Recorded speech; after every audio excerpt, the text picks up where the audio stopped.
Tetapi ada hal yang perlu digarisbawahi, hadirnya syaitan yang berusaha untuk mengganggu manusia semasa hidupnya, yang secara umumnya kalau manusia itu pasti akan digoda oleh syaitan, terutama dari qarinnya, pendamping dari sisi kiri tubuhnya, yang Nabi SAW mengatakan kalian semuanya dalam hadis sahih, kalian semua memiliki qarin dari syaitan yang dia berusaha terus menyimpangkan dari jalan yang benar. Kalau bukan membuat malas atau mengurangi kadar pahala dari ibadah, maka dia membuat seseorang meninggalkannya. Puncaknya tentu kufur kepada Allah Subhanahu wa taala. Ini hadisnya sahih. Sampai para sahabat mengatakan, ya Rasulullah, apakah anda juga punya qarin? Kata Nabi SAW, iya, saya juga punya. Tetapi Allah telah memberinya petunjuk sehingga dia tidak menyuruhku kecuali kebaikan. Berarti memang ada syaitan yang mendampingi kita. Dan makna hadis ini adalah sepanjang kita hidup dan selama ruh belum keluar, berarti kita masih hidup, ya. Berarti memang syaitan menggoda kita, tetapi bukan seperti yang disebutkan dalam lafaz tadi ini, menjelma jadi ayah, menjelma jadi ibu, yang satu aja agama Nasrani, yang satu aja agama Yahudi. Bukan seperti itu, tetapi seperti kalau kita lagi hidup, masih hidup sekarang, bagaimana sih syaitan menggoda kita? Misal syaitan membisikkan untuk berbohong, membisikkan untuk zina, membisikkan untuk melakukan pelanggaran-pelanggaran agama atau malas dalam ibadah. Maka sebagian ulama mengatakan kemungkinan syaitan pada saat menjelang mati, misal mengatakan tidak masalah, kamu kan muslim, tidak usah syahadat sebelum meninggal. Ya, ada bisikan-bisikan seperti itu. Tapi untuk menjelma menjadi manusia, maka itu lebih kuat pendapat mengatakan tidak ada. Dan ini dirincikan tentunya oleh para ulama. Dan kita lanjutkan di bawahnya. Kata beliau, dan sesungguhnya ketika nyawa telah berada di tenggorokan dan nafas menyesak ke atas, maka datanglah berbagai cobaan dan ujian. Hal itu karena sebelumnya iblis mengirim para pembantunya khusus kepada orang ini. Dia suruh dan tugasi mereka untuk menemaninya. Pada saat itu mereka mengerumuni orang yang sedang dalam sakaratil maut. Mereka menjelma di hadapannya dalam wujud seperti orang-orang yang telah mati mendahulunya, yaitu para kekasih dan orang-orang yang dicintainya, yang selama di dunia dulu sangat menginginkan kebaikan, seperti ayah, ibu, saudara laki-laki, saudara perempuan, dan teman-teman dekatnya. Mereka seolah-olah menasihatinya, kamu baru akan mati hai fulan, sedangkan kami telah mendahuluimu. Maka matilah kamu dalam keadaan Yahudi, karena agama Yahudi adalah agama yang diterima di sisi Allah Subhanahu wa ta'ala. Kalau orang itu tetap teguh imannya dan menolak ajakan mereka, maka datanglah yang lain seraya berkata, matilah kamu dalam keadaan agama Nasrani. Dan agama Nasrani adalah agama Al-Masih, dan dengan adanya agama Nasrani, Allah telah menghapus agama Musa. Begitulah mereka menyebutkan akidah tiap-tiap agama. Dan ini teman-teman sekalian, ulama coba menggabungkan antara riwayat yang lemah tadi dengan riwayat yang sahih yang berhubungan dengan masalah adanya qarin. Bisa saja dia atau syaitan ini membisikkan, ya, dalam bentuk bisikan-bisikan seperti nasihat, itu betul. Artinya bisa seperti nasihat, seakan-akan dia menasihati kita. Gak apa-apalah kamu sholat di rumah aja, gak usah di masjid karena hujan atau mungkin kejauhan, ya. Atau tidak apa-apa tunda aja sholat nanti kan waktunya masih panjang. Bisikan umum. Maka dia melalaikan seperti itu. Dia melalaikan seperti itu. Bisa jadi dia membisikkan tapi bukan menjelma, mengatakan misalnya ada agama Nasrani, bukan mustahil. Ya mungkin itu baik. Bagaimana kalau kau meninggal dalam keadaan agama Nasrani? Seperti misal, seseorang di antara kita berteman dekat dengan orang-orang Nasrani, atau kita tinggal di wilayah non-muslim, ya. Misal tinggal di Amerika, tinggal di Australia, umumnya orang non-muslim. Pada saat kita berbaur dengan mereka, melihat gereja mereka, mereka keluar dengan tersenyum, misalnya dari situ, syaitan bisa bisikin kita, mungkin agamanya itu benar kali ya, seperti itulah ya. Mungkin agamanya itu benar, buktinya mereka senyum-senyum, ya. Mereka nyanyi-nyanyi, mereka punya gereja bangunannya bagus, gitu kan. Itu kan terlintas di benak kita. Apa saja yang berusaha untuk menyimpangkan manusia seperti itu.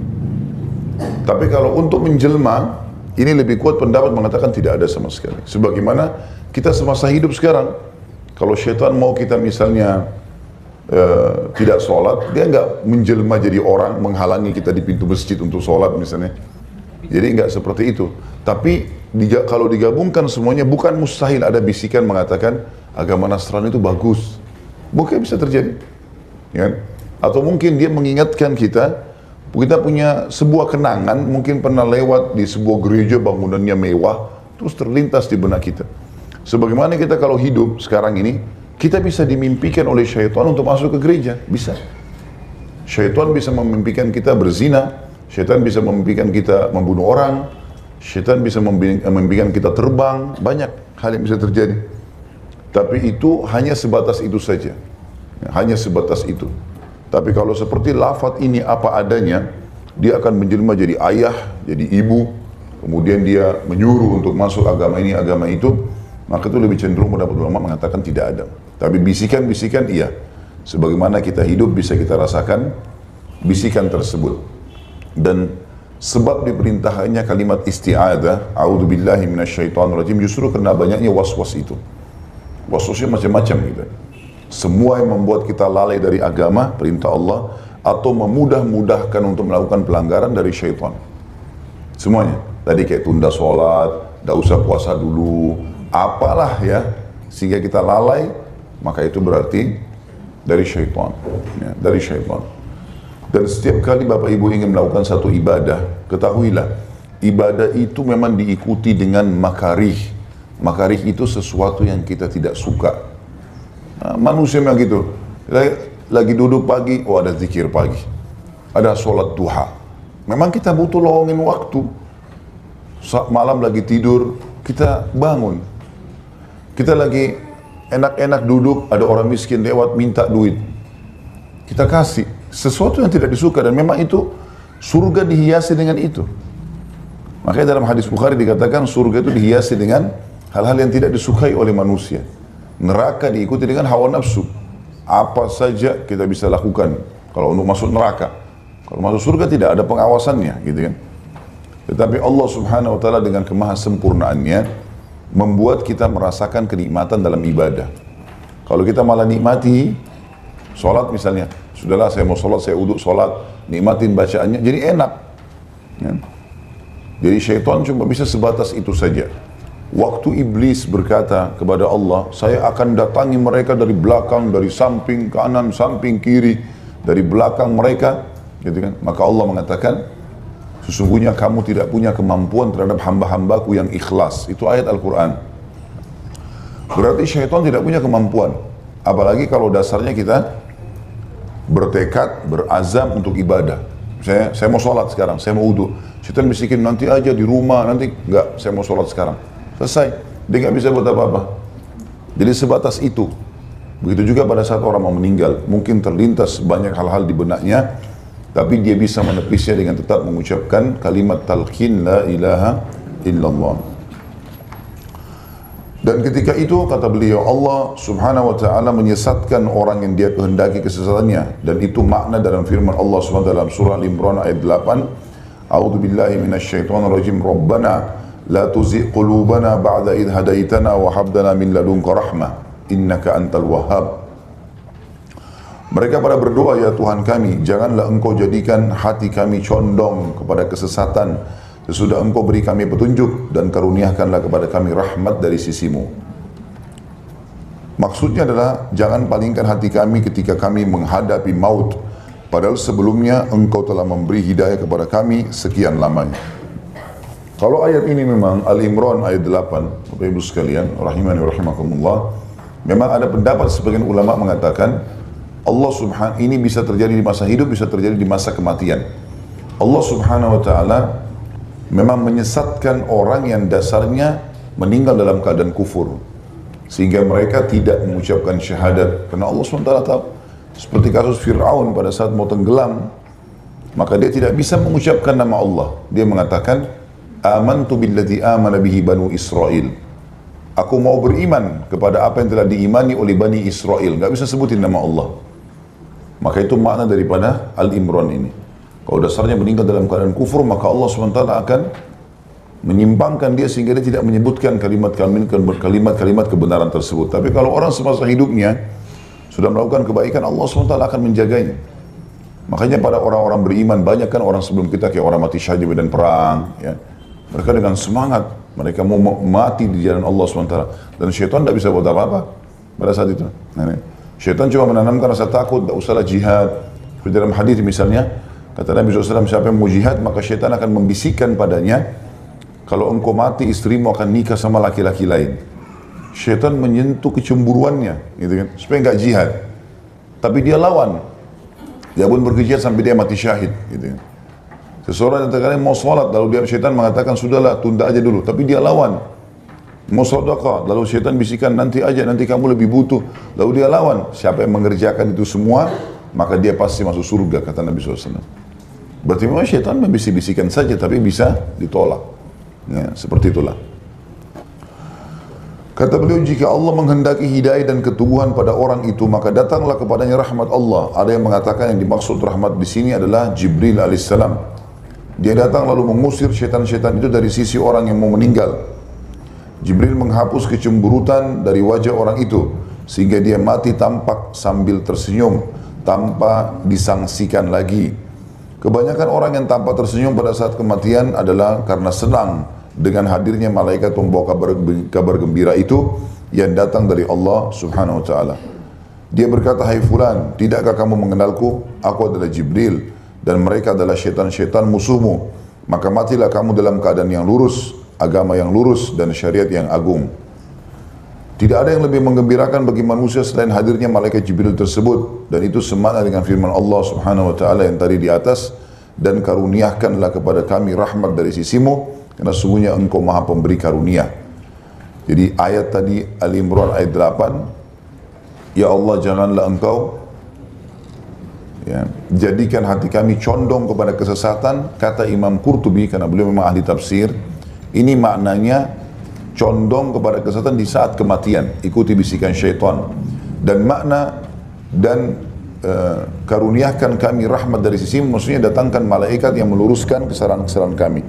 Tapi ini semua, Bapak Ibu sekalian, makna tafsir, ijtihad, bukan sesuai dengan dalil syar'i, tapi jabaran. Ya. Jadi tentang datangnya Jibril alaihissalam pun untuk setiap orang kita, ini juga dibahas oleh para ulama. Mereka mengatakan bahwasanya Allah SWT betul mengutus malaikat kepada setiap mukmin yang akan meninggal, tetapi tidak disebutkan dalam riwayat-riwayat hadis kalau itu Jibril alaihissalam. Apalagi Jibril memang pimpinan para malaikat dan dia bertugas membawa wahyu. Tetapi umumnya malaikat iya. Ya. Sebagaimana sudah pernah saya jelaskan riwayat yang berbunyi, kata Nabi SAW, siapa yang rindu bertemu Allah, Allah akan rindu bertemu dengannya. Siapa yang benci bertemu dengan Allah, Allah benci bertemu dengannya. Maka para sahabat kepikiran dengan masalah riwayat ini. Akhirnya Nabi SAW waktu masuk ke dalam rumah, temukan Aisyah lagi menangis radhiyallahu anha. Ditanya, kenapa kau nangis ya Aisyah? Ya Rasulullah, hadis Anda membebani kami. Anda bilang siapa yang ingin bertemu dengan Allah rindu, maka Allah rindu bertemu dengannya. Yang benci bertemu dengan Allah, Allah benci bertemu dengannya. Apakah kalau kami takut mati, khawatir kalau kami mati atau menghadapi kematian, berarti kami benci bertemu dengan Allah? Kata Nabi SAW, bukan. Seseorang di antara kalian, mukmin dan mukminah, kalau mau meninggal dunia, kalau sudah pasti dia ahli surga insya Allah, dan mudah-mudahan kita termasuk ini, maka akan datang kepadanya sosok-sosok malaikat sebelum malaikat maut mencabut ruhnya. Lalu berkata kepadanya, inilah amal-amal solehmu yang diterima. Ini sholatmu, ini puasamu, ini zakatmu, ini segala macam. Dan gara-gara ini semua, kamu akan masuk ke surga, diperlihatkan tempatnya di surga. Maka dia pun rindu ingin bertemu dengan Allah. Mau segera mati, supaya masuk ke surganya. Maka Allah pun rindu bertemu dengannya.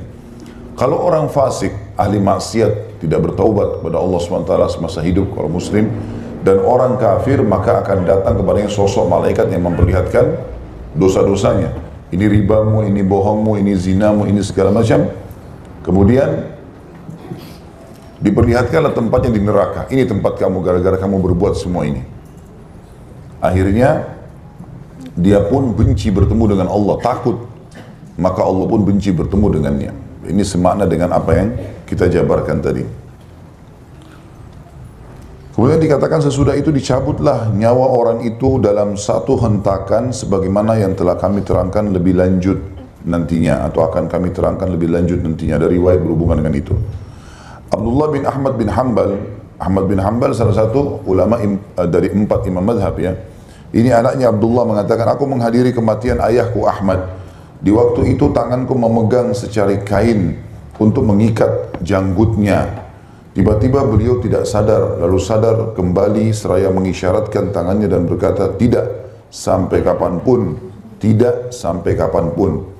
Beliau melakukan seperti itu berkali-kali, maka saya bertanya, wahai ayah, apa maksudmu? Jawab beliau, sesungguhnya syaitan berdiri di depanku, mencengkramku dengan ujung-ujung jarinya seraya berkata, hai Ahmad, menurutlah kepadaku.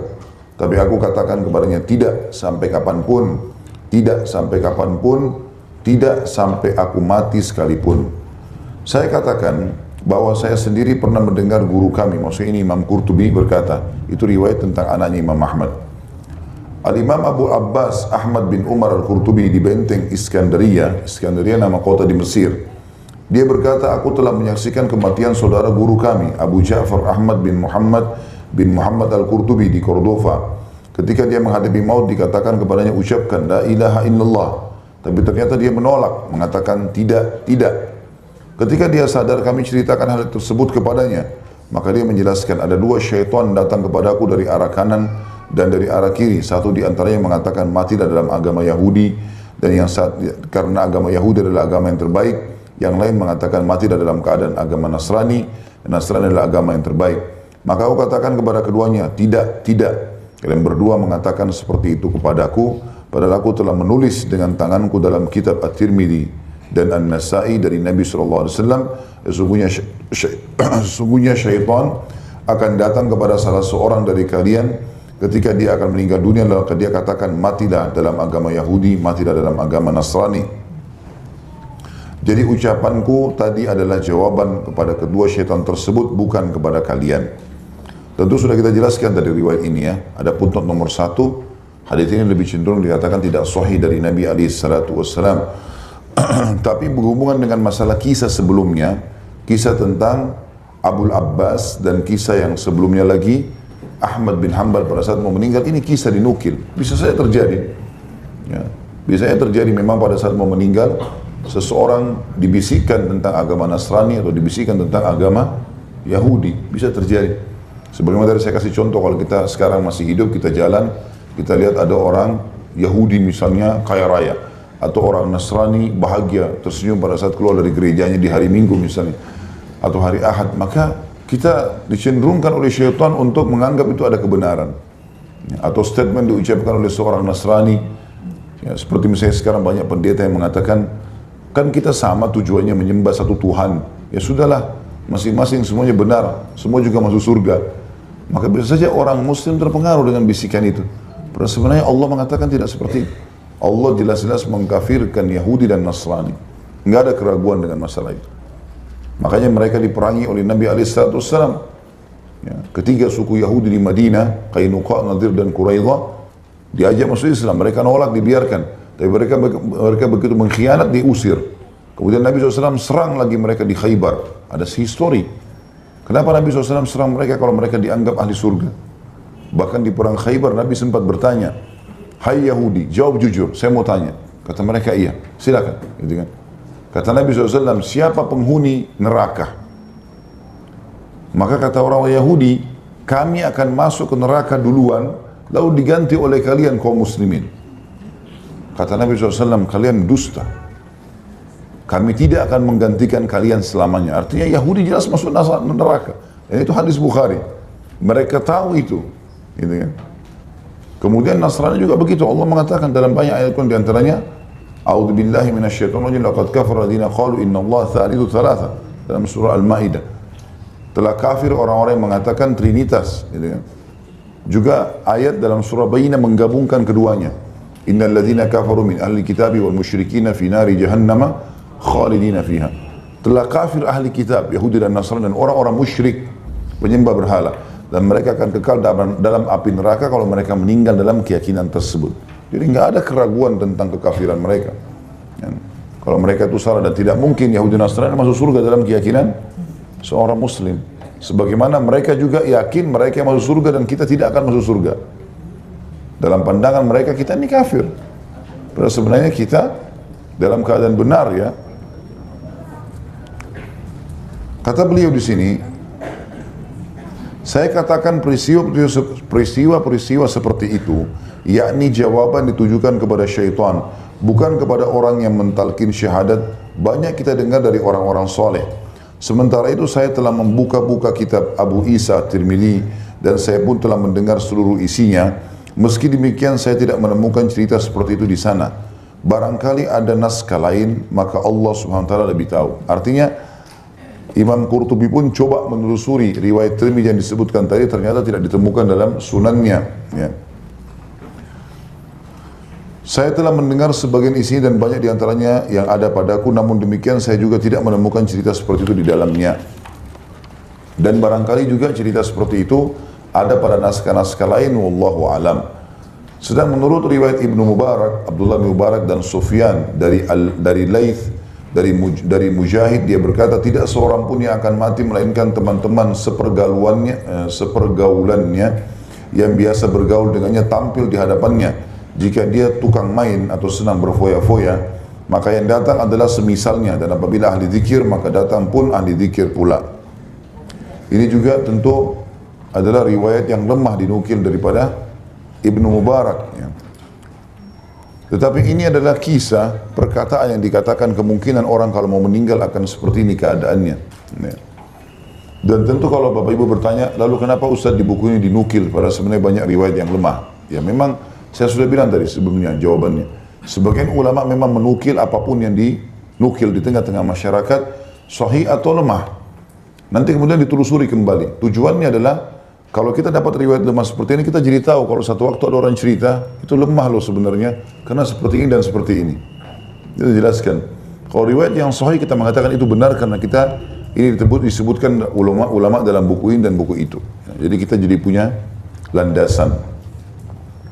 Tapi tentu saya sudah bilang juga Bapak Ibu sekalian, tidak salah dan benar kalau syaitan akan datang dan mewaswasi manusia pada saat dia meninggal sebagaimana diwaswas pada saat dia masih hidup.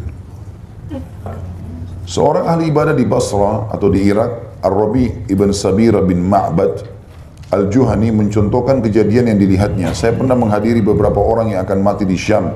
Antara lain ada seseorang dikatakan kepadanya, hai fulan, ucapkan la ilaha illallah. Tapi jawabnya malah, minumlah dan tuangkan lagi untukku. Dan seorang lagi di Al-Ahwaz ketika ditalqin dia mengatakan, dah yazida dawazida. Maksudnya adalah 10, 11 atau 12. Rupanya dia seorang pegawai kantor yang sering disibukkan oleh hitungan dan anggaran. Demikian tafsirannya sebagaimana dinyatakan oleh Abu Muhammad Abdul Haq ya. Kalau ini yang dimaksudkan adalah orang kalau terbiasa pada saat hidup melakukan satu perbuatan, biasanya mungkin karena bingungnya menghadapi kematian, maka dia teralihkan dengan kebiasaan itu. Nah, itu yang ada.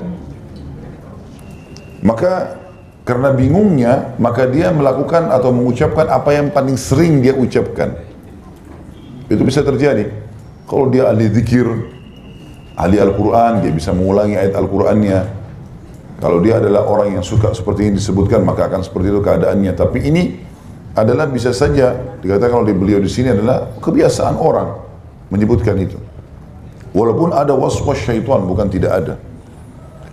Bisa jadi juga, kata sebagian ulama, orang memang pada saat lihat malaikat maut karena takutnya, maka dia bingung, dia pun melakukan perbuatan yang paling buruk yang biasa dia kerjakan kalau dia orang buruk. Misal dia terbiasa minum khamr, gitu kan. Maka karena takutnya malaikat maut akan mencabut ruhnya, maka dia pun mengucapkan kalimat tuangkanlah untukku. Karena ketakutan dia, maka dia mengucapkan itu. Ar-Rabi menambahkan lagi kejadian lain. Kali ini adalah orang Basra, ketika ditalqin dia justru menyenandungkan puisi, hai siapa itu wanita yang suatu hari berkata sambil kelelahan terbata-bata, manakah jalan ke pemandian minjab? Ya, jadi ini nama tempat Mincap itu. Artinya dia waktu hidup orang ini, dia selalu kalau mau pergi ke tempat permandian, di zaman dulu di rumah orang tidak ada kamar mandi. Jadi ada tempat mandi umum. Laki-laki sendiri, perempuan sendiri, gitu kan. Dari zaman dulu begitu. Maka orang kalau mau mandi, dia datang ke sana dia bayar. Nanti laki-laki mandinya rame-rame kayak kolam berenang gitu ya. Tapi berendam nanti dia mandi di situ. Perempuan juga begitu. Nah, orang ini, kata sebagian ulama menanggapi kisah ini, waktu dia mau meninggal dia ucapin syair hai wanita di mana ke tempat pemandian itu, dia kemungkinan memang pada saat sering kalau mau ke tempat mandi, kalau ada perempuan dia sering godain, ya. Maka karena bingungnya hadapi kematian dia ucapkan itu. Bukan mustahil ya. Peristiwa ini dijelaskan penafsirannya oleh Al-Faqih Abu Muhammad Abu Bakar Ahmad bin Sulaiman bin Al-Hasan An-Najjad. Bahwa laki-laki itu pernah dimintai petunjuk oleh seorang wanita untuk jalan menuju ke pemandian. Tapi dia menunjukkan jalan menuju ke rumahnya. Akhirnya peristiwa itu diucapkan saat menghadapi maut. Abu Muhammad Abdul Haq dalam kitabnya juga Al-Aqibah ya, juga menjelaskan untaian kata-kata laki-laki tadi memiliki latar belakang tersendiri. Mulanya seorang laki-laki itu berdiri di depan rumahnya. Pintu rumahnya mirip dengan pintu pemandian. Tiba-tiba lewatlah seorang wanita yang elok dipandang. Wanita itu mengatakan, mana jalan ke pemandian Minjab? Ini pemandian Minjab, jawab laki-laki itu sambil menunjuk ke arah rumahnya sendiri. Maka wanita itu masuk ke dalam rumahnya, lalu laki-laki itu ikut mengiringinya dari belakang. Ketika menyadari bahwa dia bersama laki-laki itu dalam sebuah rumah dan yang ternyata bukan pemandian, maka tahu bahwa lelaki itu telah menipunya. Akhirnya sang wanita pura-pura gembira dan senang berkumpul berdua atau khalwat di tempat sepi dalam rumah tersebut. Wanita itu mengatakan, alangkah baiknya kalau ada sesuatu yang bisa kita nikmati bersama, maka senanglah hati kita. Saat itu juga aku datangkan kepadamu apa yang kamu suka dan inginkan, kata laki-laki itu. Lalu dia pun keluar meninggalkan wanita itu dalam rumah tanpa menguncinya terlebih dahulu. Sejenak kemudian dia datang membawa apa-apa yang diperlukan. Ketika masuk ke rumahnya ternyata wanita yang dikelabuinya tadi sudah pergi tanpa bekas, sehingga kebingungan dan selalu menyebut-nyebutnya. Dia menyesali hilangnya wanita itu. Dia berjalan mondar-mandir di jalan-jalan dan di lorong-lorong sambil menyenandungkan kata-kata puitis di atas tadi. Tiba-tiba ada seorang wanita menjawab dari jendela sebelah rumah, ketika kamu mendapatkannya, ketika tidak ketat kamu menjaganya, di rumahmu yang kokoh perkasa atau kamu kunci rapat-rapat pintunya. Mendengarkan jawaban tersebut, laki-laki itu semakin bingung dan bergejolak perasaannya. Begitulah kelakuannya setiap hari hingga akhirnya mengalami nasib seperti yang diceritakan tersebut di atas. Semoga Allah senantiasa melindungi kita dari berbagai macam bencana dan kebinasaan. Artinya dari kisah ini, ya, tentu kita tidak boleh menganggap teman-teman sekalian apa dinukil di buku para ulama kok kisahnya ada yang seperti ini ya. Bagi para ulama teman-teman sekalian, walaupun kisah itu sederhana atau ada kejadian kecil, ya, itu bagi mereka besar, diambil sebagai sebuah pelajaran dari situ. Dan kenapa kok begitu banyak ulama tanggapi, lebih dari 3 orang menanggapi kisah ini. Padahal kisah tentang seseorang yang mau meninggal mengucapkan puisi. Mungkin kalau kita meninggal, ada orang tetangga misalnya meninggal, lalu dia mengucapkan kalimat apa saja. Misal, antarkan saya ke Sudirman misalnya. Misal contoh dia ucapin itu. Mungkin bagi kita ini orang sudah mau meninggal, tidak sadar, sudahlah. Bagi kita itu biasa ya. Tapi bagi para ulama itu dirincikan, apa sebabnya? Dia kan mau mati. Kok dia ucapin itu? Mulailah dirincikan oleh mereka, siapa tahu ada ilmu dan pelajaran bisa diambil. Nah, seperti itulah. Makanya kalau dinukil kisah-kisah seperti ini sampai mereka tanggapin begitu panjang lebar gara-gara ini. Ya, dan ini menandakan yang kita simpulkan benang merahnya adalah kebiasaan seseorang semasa hidup akan membawa dia kepada penutupan hidupnya. Kalau itu sesuai dengan hadis Nabi SAW, hadis sahih. Siapa yang terbiasa dengan satu kegiatan, maka Allah akan tutup hidupnya dengan kebiasaan itu. Jadi kalau kita mau tahu orang ini husnul khatimah atau su'ul khatimah, diketahui dari akhir hidupnya. Seminggu sebelum dia meninggal apa yang biasa dia kerjakan? Kalau dia rutin ke masjid misalnya, maka berarti itu husnul khatimah. Walaupun dia mati ditabrak kereta api hancur, walaupun dia pulang ke rumah kebakaran dalam rumahnya, ditemukan luka bakar semua di tubuhnya, tapi sebelumnya, sebelum dia melalui proses kematian tersebut, dia sholat. Maka berarti husnul khatimah. Kalau ada orang ke diskotik, mabuk-mabukan segala macam, Kemudian dia lagi masuk ke kamar hotel bintang 5, meninggal di atas ranjang dalam kondisi pakai baju piyama yang bagus segala macam. Itu tetap su'ul khatimah. Karena beberapa hari sebelumnya memang dia dasarnya melakukan perbuatan-perbuatan dosa itu. Itu cara mengetahui dalam hadis yang sahih disebutkan itu. Ya. Jadi bisa jadi memang kisah-kisah seperti ini ada benarnya pada saat memang dia tadinya menyesali satu perbuatan dosa dan dia terus mengejar. Kesannya kan laki-laki ini terus menyesali, kenapa dulu saya nggak berzina ya. Maka dia terus mengenang itu, coba seandainya. Ini tentu seseorang di antara kita bisa rasakan Bapak Ibu sekalian. Kalau kita sedang mau melakukan satu perbuatan dosa dan kita tidak menganggapnya sebagai sebuah pelanggaran, umumnya misalnya masalah perzinahan, lalu luput dari kita, ya, tidak jadi mungkin karena apalah ya, maka sering kali syaitan besar-besarkan itu. Coba seandainya dulu ya saya lakukan, coba seandainya saya lakukan. Padahal sebenarnya Bapak Ibu harus tahu satu hal ya, kalau ada dosa yang luput dari kita tidak sempat kita kerjakan, maka itu bentuk kasih sayang Allah. Kalau kita sempat lakukan, maka akan ada konsekuensi hukum. Misal, saya dulu waktu SMA suka sama seseorang. Coba dulu saya berzina sama dia ya. Walaupun sekarang saya tidak menikah dengan dia. Syaitan bisikan. Dan dibuat dia menghayal. Syaitan suka membuat dia manusia menghayal. Maka lawan dengan kalimat Bapak Ibu sekalian, alhamdulillah saya tidak berzina. Karena kalau kita lakukan, maka akan ada konsekuensi hukum. Ada. Jadi dosa-dosa yang luput tidak sempat kita lakukan itu bentuk kasih sayang Allah. Bersyukurlah teman-teman sekalian. Demi Allah Bapak Ibu sekalian, kalau kita paksakan diri dalam ketaatan kepada Allah, itu hanya akan menambah ketenangan jiwa, hanya akan mendatangkan kepekaan terhadap hukum-hukum Allah. Dinukil dari Umar radhiyallahu anhu, beliau saking pekahnya setiap hari mana perintah Allah kerjain, mana yang bukan dijauhi. Saking pekanya sampai dia peka dalam segala hal berhubungan dengan hukum-hukum Allah.